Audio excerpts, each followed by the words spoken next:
Hello everyone, this is Vikhar. Welcome to Rishi classes.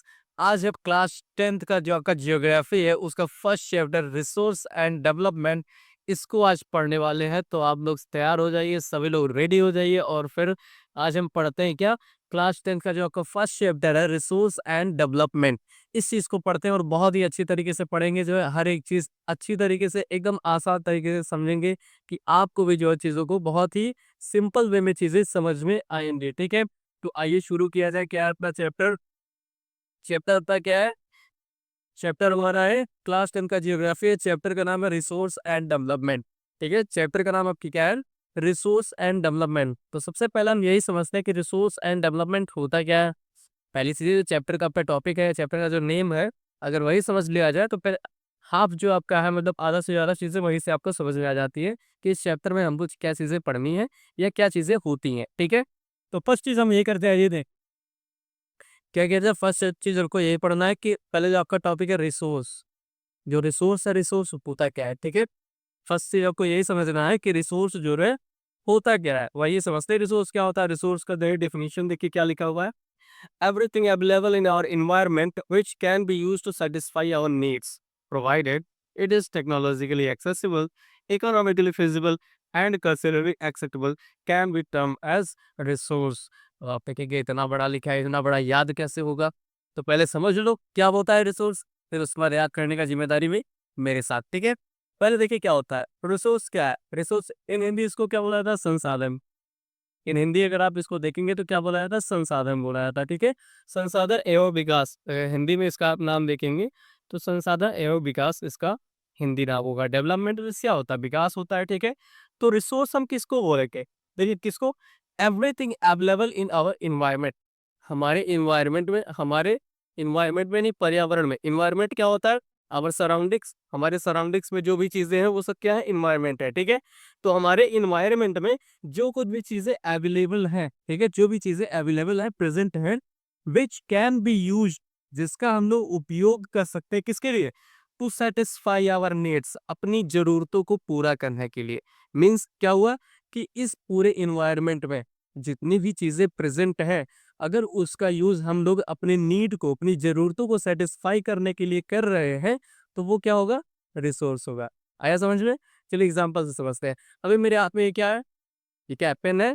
अभी मेरे हाथ में पेन है और इसका यूज मैं कर रहा हूँ अपने रिसोर्स, जो पे ये बोर्ड है, ठीक है, इस पे पढ़ाने के लिए। इस बोर्ड पे पढ़ाने के लिए इस मार्कर का मैं यूज कर रहा हूँ, तो अपनी नीड, जो मेरी जरूरत है, उसको ये सेटिस्फाई कर रहा है। मेरी जरूरत है, इसको लिखने के लिए मुझे कुछ चाहिए और उस चीज को ये सेटिस्फाई कर रहा है, उस चीज की जरूरत को ये पूरा कर रहा है। तो ये मार्कर मेरे लिए क्या होगा? रिसोर्स होगा। होगा कि नहीं होगा? बताइए। ये बोर्ड आपके पास है, यहाँ पे बोर्ड आप देख रहे हैं। ये बोर्ड जो है इसकी भी एक मतलब हमारी नीड है कि मैं बोर्ड मेरे पास हो, इससे मैं आपको पढ़ा दूं और ये इससे जो है मेरी भी नीड सेटिस्फाई हो रही है, आपकी भी नीड सेटिस्फाई हो रही है। आपको जो पढ़ने को मिल रहा है मुझे पढ़ाने को मिल रहा है। तो ये बोर्ड भी क्या होगा? एक रिसोर्स होगा। ठीक है, समझ में आया?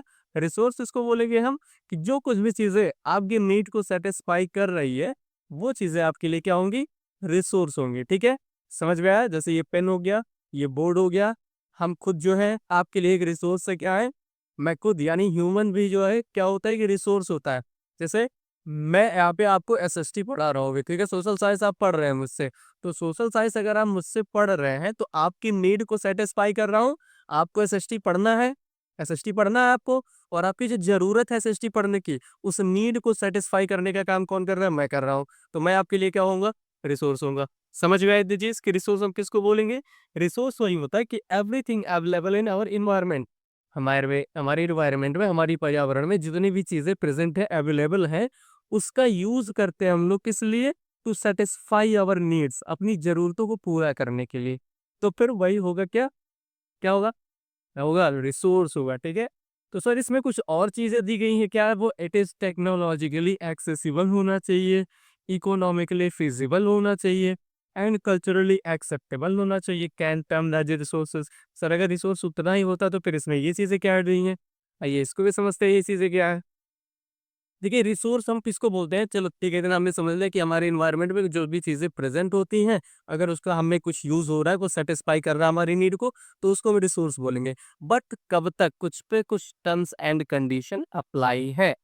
उस पे कुछ टर्म्स एंड कंडीशन अप्लाई है। जैसे आप कुछ मार्केट में चीजें खरीदते होंगे, आपको कुछ ब्ला ब्ला ब्ला कुछ बताया जाता है कि हाँ ये प्रोडक्ट इतना अच्छा है, इतना अच्छा है, इतना अच्छा है, ये सब कुछ बताया जाता है। बट उसके नीचे तुरंत आ जाता है एक टर्म्स एंड कंडीशन अप्लाई, कि इस पे नियम एवं शर्तें लागू है। अब कौन कौन से नियम एवं शर्तें हैं, देखिए, टेक्नोलॉजिकली एक्सेसिबल होना चाहिए। मतलब अब जो भी रिसोर्स है, ठीक है, जो भी संसाधन है, उसको उसका उपयोग मतलब टेक्नोलॉजी का उपयोग करके जो है हम उसको जो एक्सट्रैक्ट कर सकें। जैसे क्या है, जैसे मान लो भी हाइड्रोजन है, ठीक है, मान लीजिए अभी सोलर है, मान लो सोलर है। सोलर जो जितना भी मतलब सनलाइट आती है, ठीक है, सबसे सोलर बना सकते हैं हम, सबसे सोलर बना सकते हैं ना। बट अभी हमारे पास उतनी टेक्नोलॉजी नहीं है कि हम जितना बस सनलाइट आ रहा है पूरे सनलाइट को जो है हम लोग रिसोर्स के रूप में यूज कर सके, ठीक है। सनलाइट को अभी हम लोग यूज तो करते हैं, सन सोलर के रूप में, सोलर पैनल के रूप में जो है अभी हम लोग यूज करते हैं। बट क्या जितनी सोलर आ रही है, जितनी सनलाइट आ रही है, पूरा यूज हो जा रहा है? नहीं हो रहा है ना। तो टेक्नोलॉजी की एक्सेसिबल होना चाहिए, ठीक है। जैसे मान लीजिए अभी कहीं पे माइनिंग करना है, कहीं पे माइनिंग करना है, ठीक है, और माइनिंग करना वो इतना अंदर जो है, इतना अंदर जो है आपका जो अर्थ पृष्ठ के इतना अंदर जो चीज पाई जा रही है कि वहां पे आपकी टेक्नोलॉजी पहुंच ही नहीं पा रही है। वहां पे आपकी टेक्नोलॉजी पहुंच ही नहीं पा रही है, तो फिर वो जो है आपका रिसोर्स नहीं होगा, क्योंकि टेक्नोलॉजिकल एक्सेसबल है ही नहीं। टेक्नोलॉजी के थ्रू हम उसको प्राप्त कर ही नहीं सकते हैं, ठीक है। जैसे भी मान लीजिए आपका H2O है, मान लो आपका H2O है, ठीक है, वाटर आपका रिसोर्स है, वाटर आपका रिसोर्स है ना, पानी पीते हो आप, जो आपके नीड को सेटिस्फाई करता है। बट क्या वाटर से हम ये हाइड्रोजन को हाइड्रोजन को अलग कर लें, ऑक्सीजन को अलग कर लें, हो पाता है? नहीं हो पाता है, टेक्नोलॉजी एक्सेसिबल नहीं हो पाता ये चीज़ें। तो वाटर तो आपके लिए जो है रिसोर्स है, बट उसमें से एक्सट्रैक्ट करना, हाइड्रोजन अलग कर लो, HO ऑक्सीजन अलग कर लो, ये टेक्नोलॉजिकली एक्सेसिबल नहीं रहते, ठीक है।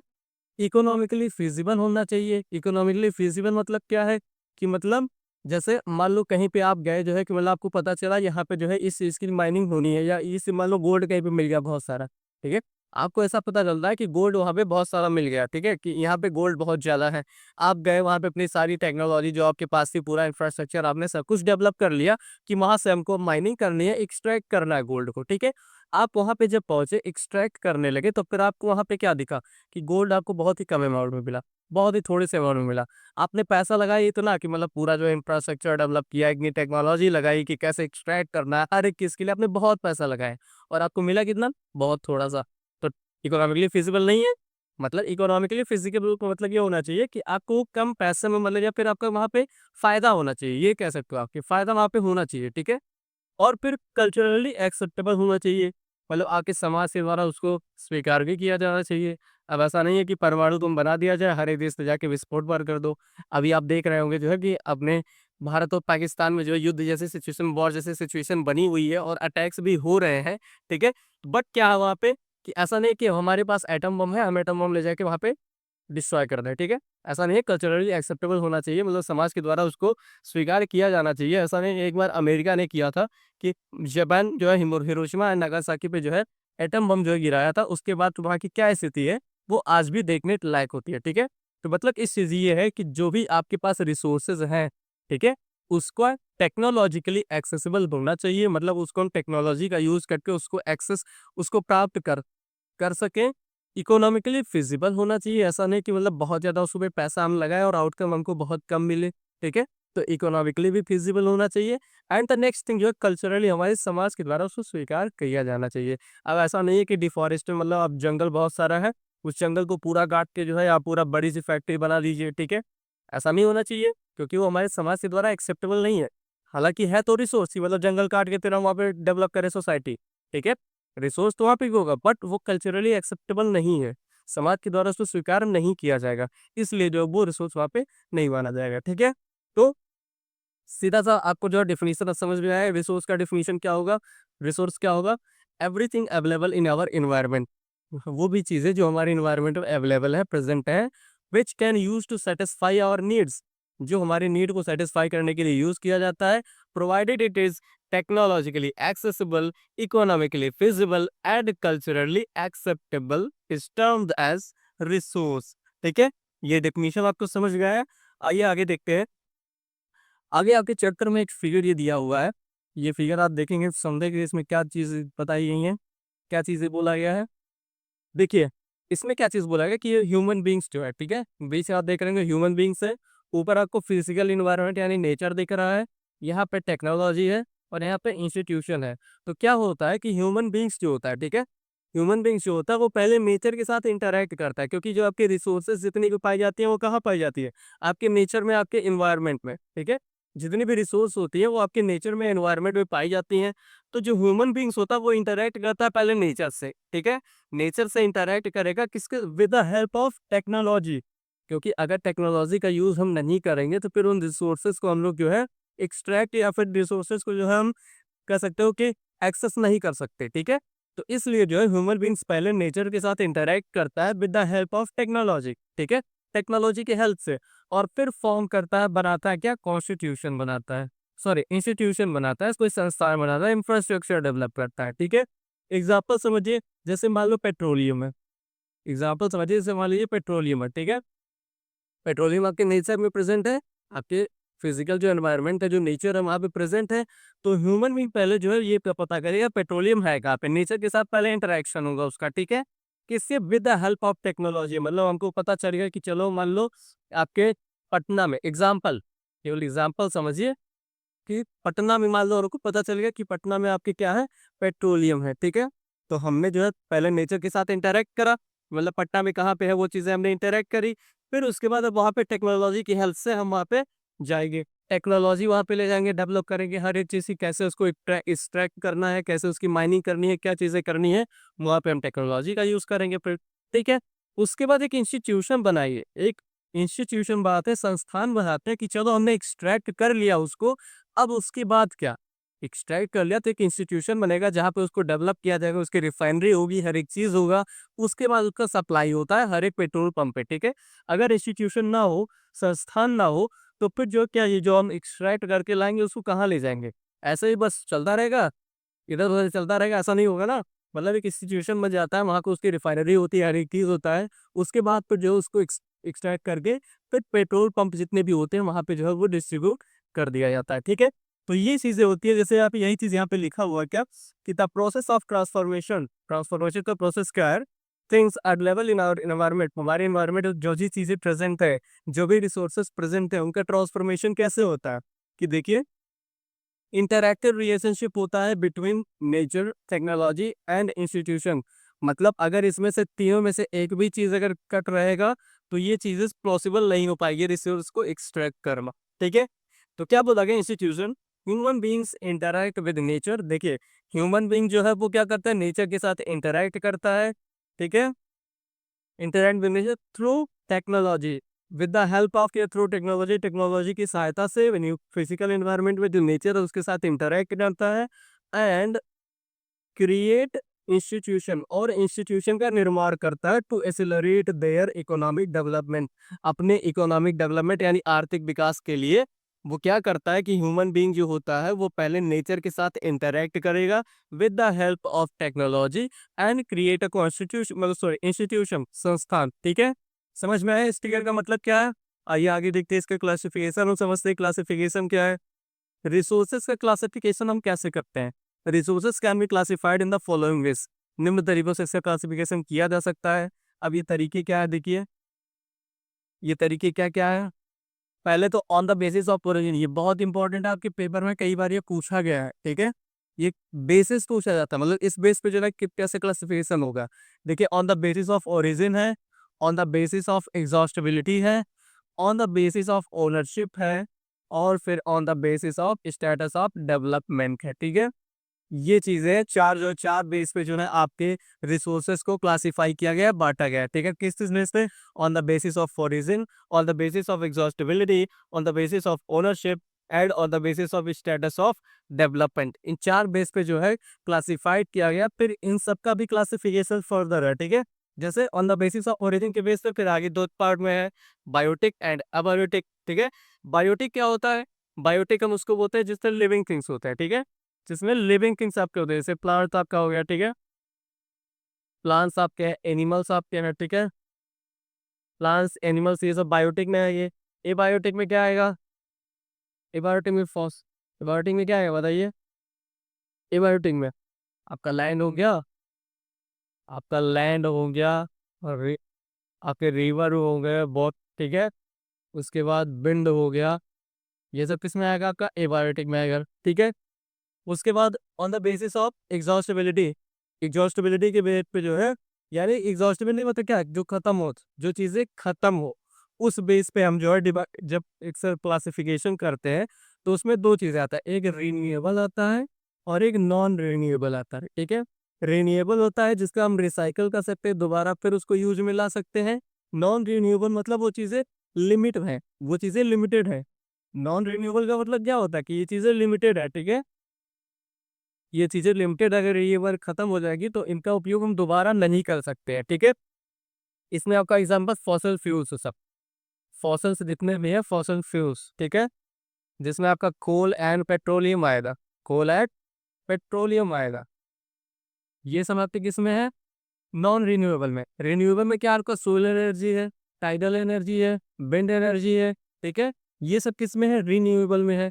सोलर एनर्जी एक बार यूज करके दोबारा हम फिर से उसको यूज कर सकते हैं, ठीक है।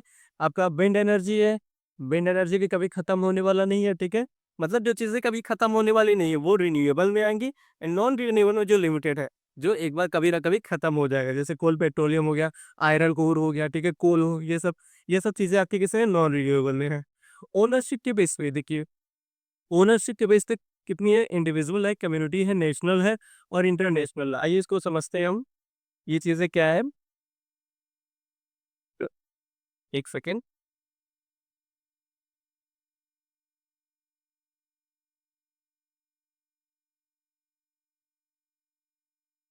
हम्म आगे ओनरशिप के बेस पे हम देखते हैं, चार है, कौन कौन से हैं। एक आपका इंडिविजुअल है, एक इंडिविजुअल है और एक कम्युनिटी है, कम्युनिटी है और एक नेशनल है और एक इंटरनेशनल है, ठीक है।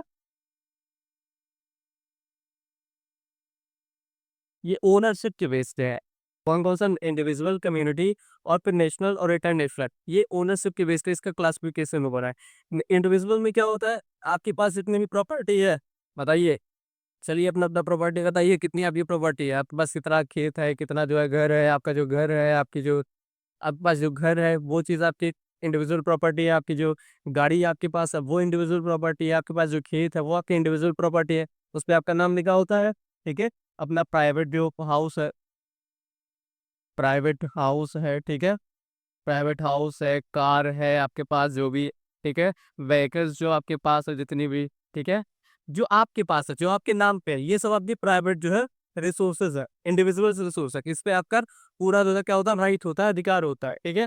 कम्युनिटी में क्या आएगा?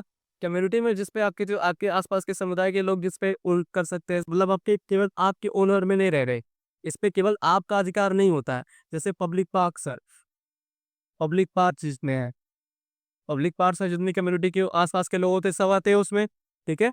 पब्लिक पार्क्स हो गया, उसका पॉस्चर हो गया, चारागाह जो होता है, ठीक है, जो चारागाह होता है वो भी जो केवल आपका नहीं है, जितने गांव के लोग होते हैं सब वहाँ पे जाते हैं, ठीक है।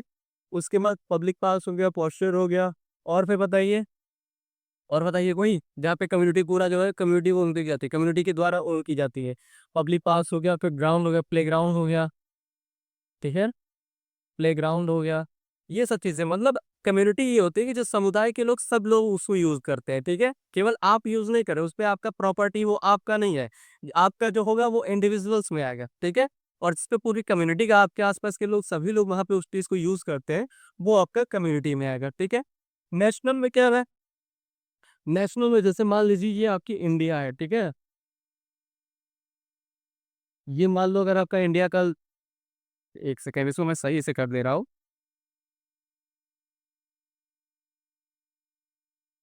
लेट सपोज ये आपका जो है इधर इंडिया का ये पार्ट है, ठीक है, इधर ये आपका इंडिया का नीचे वाला पार्ट है, ठीक है।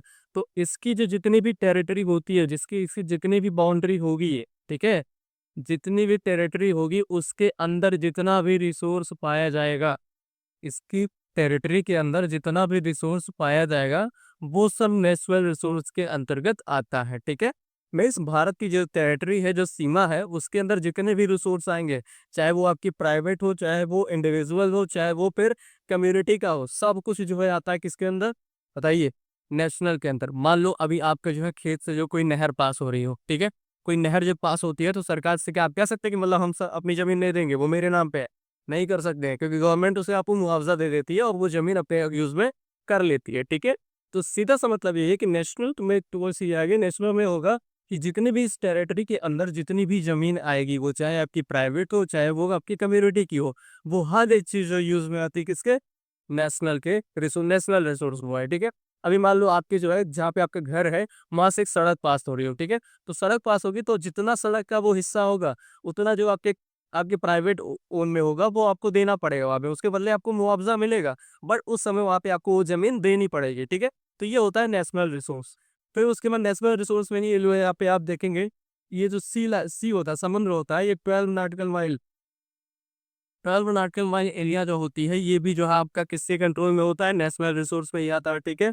उसके और आगे थोड़ा सा आप जब बढ़ेंगे यहाँ तक तो 200 नॉटिकल माइल से होता है, 200 नॉटिकल माइल्स, इसको हम बोलते हैं economic exclusive, exclusive economic zone, exclusive economic zone बोला जाता है इसको, ठीक है। एक्सक्लूसिव इकोनॉमिक जोन बोला जाता है 200 नॉटिकल माइल्स को। ये भी जो भी इसके कंट्रोल में होता है, किसी भी जो कंट्री है उसकी जो टेरिटरी है, जो उसकी सीमा है, उसके वहां से लेके 200 नॉटिकल माइल्स तक का जो जोन होता है वो क्या बोलते हैं, इको एक्सक्लूसिव इकोनॉमिक जोन बोला जाता है। मतलब वहां पे उसका पूरा कंट्रोल होता है, वहां से वो माइनिंग कर सकता है, वहां पे फिशिंग कर सकता है, अपने ट्रांसपोर्ट कर सकता है। अगर उसके अंदर जो है कोई भी बाहरी एक्टिविटीज होती है तो वो उस पर जो है अटैक भी कर सकता है, ठीक है। ये राइट्स होते हैं उस कंट्री के पास, ठीक है। तो ये सब आपकी क्या है, नेशनल रिसोर्स है। इंटरनेशनल रिसोर्स में क्या आएगा, अब इसके बाद जितनी भी जो है सीज बचेंगे, जितने भी समुद्र एरिया बचेंगे जिसपे किसी भी कंट्री का राइट नहीं होता है, अगर वहां से आपको कुछ एक्सट्रैक्ट करना है, कुछ जो है माइनिंग करनी है, तो उसके लिए आपको इंटरनेशनल लीडर से जो है परमिट लेना पड़ता है, वो इंटरनेशनल रिसोर्स में आता है, ठीक है। चीजें इतनी समझ में आई कि ओनरशिप के बेस पे जो आपका इंडिविजुअल है, कम्युनिटी है, नेशनल है, इंटरनेशनल है, इसका जो है डिवीजन कैसे होता है, क्लासिफिकेशन कैसे होता है। समझ में आया? बताइए समझ में आया कि नहीं आया? चलिए आगे से अगला समझते हैं। अगला देखो इसमें क्या है, अगला आपका क्या है इसमें, देखिए, on the basis of status of development. अब डेवलपमेंट के स्टेटस के बेस पे जो है हम इसका क्लासिफिकेशन करते हैं, उसमें भी चार हैं, देखिए कौन कौन सा, पोटेंशियल है, डेवलप्ड है, स्टॉक है एंड रिजर्व है। ये चार चीजें हैं, चारों क्या है ये इसको समझते हैं हम, ठीक है। इन चारों को हम अच्छे तरीके से समझते हैं, देखते हैं क्या है ये, एक सेकेंड। इन चारों को देखा जाए ये क्या, ठीक है। तो अभी तक बताइए जितना आपको बताया गया वो समझ में आया कि नहीं आया, अगर आ रहा है तो फिर कमेंट में यस करिए कि हाँ सर समझ में आ रहा है, जो भी चीज़ें पढ़ाई जा रही है वो चीज़ें आपको समझ में आ रही हैं, ठीक है। अब आगे देखते हैं कौन कौन सा आपने देखा, पोटेंशियल देखा, ठीक है, पोटेंशियल है, उसके बाद डेवलप्ड है, डेवलप्ड है, उसके बाद क्या है, पोटेंशियल में डेवलप्ड है, और फिर क्या है बताइए, स्टॉक है, स्टॉक है, और उसके बाद क्या है, उसमें रिजल्ट है, ठीक है। अच्छा, इसका आप लोग को एक्सप्लेनेशन नहीं आता, आपके पेपर में ये सिलेबस से हट गया, इसका एक्सप्लेनेशन नहीं आता, बस आपको केवल यही आता है कि इस क्लासिफिकेशन की बेस पे कितनी बार क्लासिफाई किया गया है। जैसे आपसे पूछा जाएगा कि on the basis of development जो है कितना जो है क्लासिफिकेशन है, तो आपको ये चारों नाम आपको वहाँ पे बताना होगा, ठीक है। उसका डिटेल एक्सप्लेनेशन अब नहीं आता पेपर में, ये आपके सिलेबस से हटा दिया गया है। तो पोटेंशियल में क्या होगा, बट आप समझ लीजिए ये चीज़ें आपके लिए इंपॉर्टेंट है, अगर समझे रहेंगे तो फिर आगे चैप्टर आपको और भी अच्छी तरीके से समझ में आएगा, ठीक है। तो पोटेंशियल में क्या होता है, पोटेंशियल में होगा कि जैसे कोई भी रिसोर्स है, ठीक है, कोई भी रिसोर्स अगर है वो हम यूज करना चाहते हैं, ठीक है, हम यूज करना उसको चाहते हैं, हमारे पास टेक्नोलॉजी भी है, हमारे पास टेक्नोलॉजी भी है, लेकिन हम खुद ही उतने कैपेबल नहीं है कि हम उसको यूज कर पाए, ठीक है। क्या कहा, नहीं समझ में आया? अभी देखिए एक एग्जाम्पल, जैसे मान लो सोलर है, ठीक है, सोलर मान लीजिए है, तो हमारे पास टेक्नोलॉजी है, टेक्नोलॉजी हमारे पास है ना कि जो है सोलर से हम जो सोलर एनर्जी बना लेते हैं, ठीक है। आपके घर में सोलर पैनल अगर लगा होगा तो आप देखेंगे सनलाइट से जो आप लाइट इलेक्ट्रिसिटी बना रहे हैं, तो टेक्नोलॉजी हमारे पास है, विलिंगनेस भी है, मतलब हम यूज करना भी चाह रहे हैं, यूज करना भी हम चाह रहे हैं उस चीज को, ठीक है। मतलब जो आपकी रिसोर्स है उसमें पोटेंशियल तो पूरा है, उसमें पोटेंशियल पूरी है, क्षमता पूरा है कि वो आपके नीड को सेटिस्फाई कर सकता है, बट हम खुद ही उतने कैपेबल नहीं है, हम कैपेबल नहीं है जो है, कैपेबल हम नहीं है किस चीज के लिए, कि मतलब जितनी सनलाइट आ रही है पूरे सनलाइट को हम लोग इलेक्ट्रिसिटी में चेंज कर पाए, हम कैपेबल नहीं है। जो रिसोर्स है उसमें तो पोटेंशियल है, उसमें पूरी क्षमता है, ठीक है, बट हमारे अंदर ही कमी है, हम ही उसने कैपेबल नहीं है कि हम उसको पूरी तरीके से यूज कर पाए, ठीक है। तो ये आपका पोटेंशियल रिसोर्स है। डेवलप्ड रिसोर्स में क्या आएगा, डेवलप्ड रिसोर्स में आपके coal and petroleum, coal and petroleum, इसमें क्या होगा कि मतलब इसमें पूरी तरीके से जितना जहाँ पे हमको पता चल रहा है यहाँ पे कोल है, यहाँ पे पेट्रोलियम है, हम उसको हमारे पास टेक्नोलॉजी भी पूरी तरीके से है, हम यूज करना भी चाह रहे हैं और हम कैपेबल भी हैं, मतलब उसको एक्सट्रैक्ट करके फिर वहां से उसको यूज कर सकते हैं, ठीक है।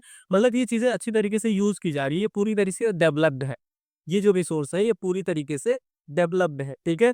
अगला रिसोर्स आपका क्या है, स्टॉक।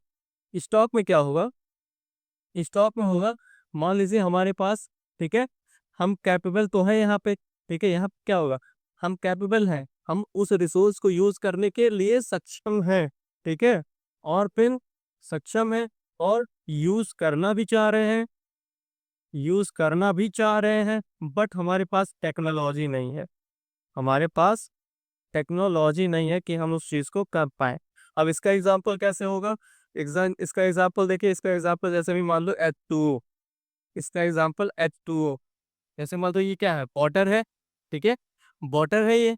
अब हम कैपेबल हैं कि मतलब अगर हमको टेक्नोलॉजी मिल जाए तो फिर हम इससे हाइड्रोजन को और फिर ऑक्सीजन को अलग करके जो है ऑक्सीजन भी हम बना सक मतलब ले सकते हैं। और फिर जो हाइड्रोजन है, हाइड्रोजन हाइड्रोजन से अगर आप देखें कि मतलब बाइक भी अपने हाइड्रोजन के पास इतनी पावर है कि मतलब वो अगर उसका सही से यूज किया जाए तो उससे बाइक वगैरह हम अपनी आराम से चला सकते हैं, ठीक है। कहीं कहीं पे ऐसा हुआ भी है, बट हमारे पास अभी इतनी टेक्नोलॉजी नहीं है कि H2O से, क्योंकि अभी 70% पानी है, 70% पानी है ना अपने पास, ठीक है, H2O। तो वहां से ऑक्सीजन, अभी ऑक्सीजन सिलेंडर आप लेने जाइए, देखिए कितनी महंगी बिकती है, ऑक्सीजन सिलेंडर लेने जाइए तो देखिए कितना महंगा बिकता है।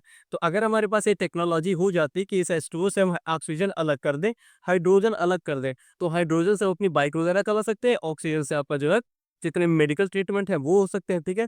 बट हम यूज करना चाह रहे हैं, हम कैपेबल भी हैं, बट हमारे पास टेक्नोलॉजी नहीं है। अगर टेक्नोलॉजी होती तो हम ये चीजें कर लेते, ठीक है, बट टेक्नोलॉजी नहीं है। तो ये आपका कौन सा रिसोर्स होगा, स्टॉक रिसोर्स होगा। समझ में आया। लास्ट आपका रिजर्व है।